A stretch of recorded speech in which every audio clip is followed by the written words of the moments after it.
Be ready. 5 seconds. Start.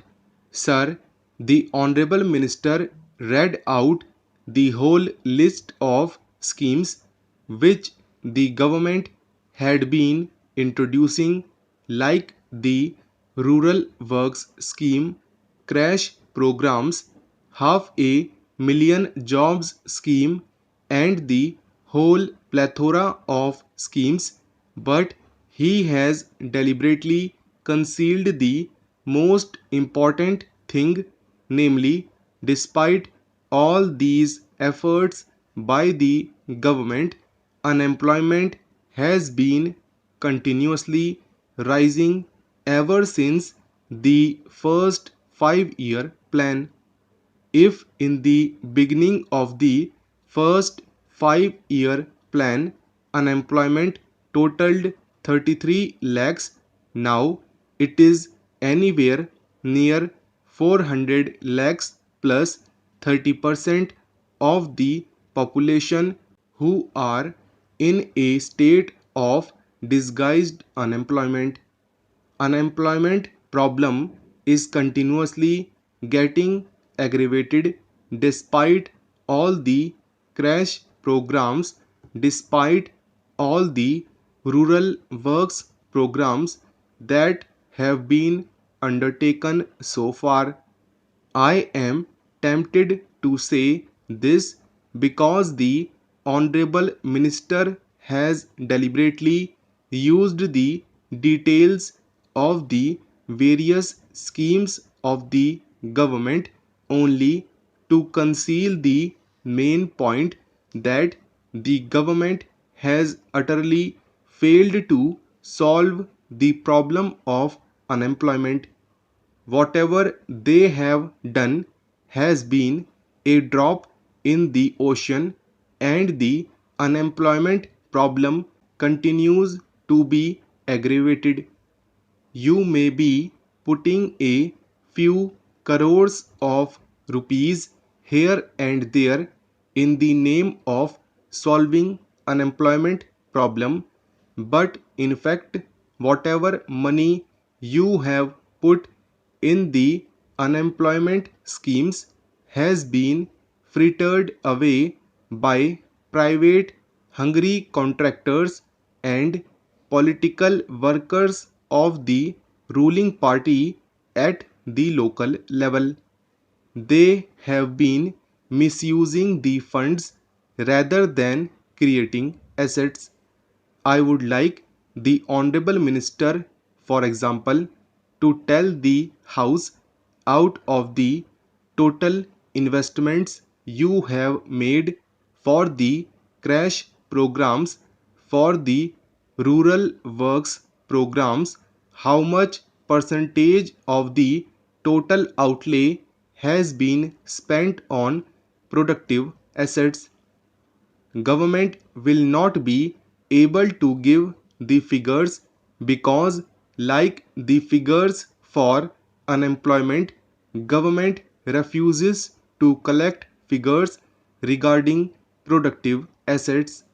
How much of the total outlay for employment schemes has been spent on productive assets, creating employment of a permanent nature? In fact, a large proportion of the money has been spent on investments which create only temporary jobs, and the man days that have been added to the total unemployment figures are only temporary in nature, even if they are real. Mr. Vice Chairman, Sir, the Honorable Minister said that the proposal of the mover of this bill, namely, in case government is unable to provide employment, it is duty bound to pay unemployment allowance, cannot be accepted. The main reason put forward by the Honorable Minister is that investment should be used in productive schemes and not for giving doles. That was one of his arguments. He said that because of the resource position, the government could not utilize their limited resources for unemployment allowance because the implications would be too large. Large amounts of money will be needed for such a scheme. He also said in his characteristic fashion that if unemployment allowance is given, it will add to the inflationary pressure. I fail to understand his logic because unemployment allowance can add to inflationary pressure only in a situation where such resources have been created by deficit financing or in a situation where unemployment allowance is given without commensurate development activity. It is true that in a period of inflation, in a period of economic stagnation, as we are having today, any disbursement of money from deficit financing will add to inflation. The mover of the motion or anybody else did not demand such an allowance to be distributed.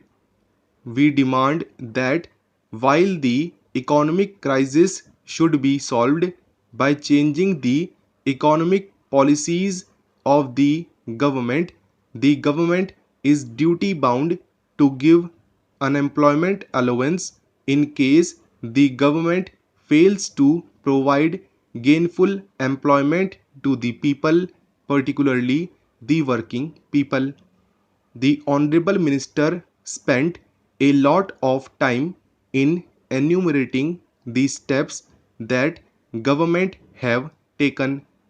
For example, the Bhagwati Committee's interim report was submitted earlier, an inter-ministerial group report was submitted, and the final report was submitted in May 1993.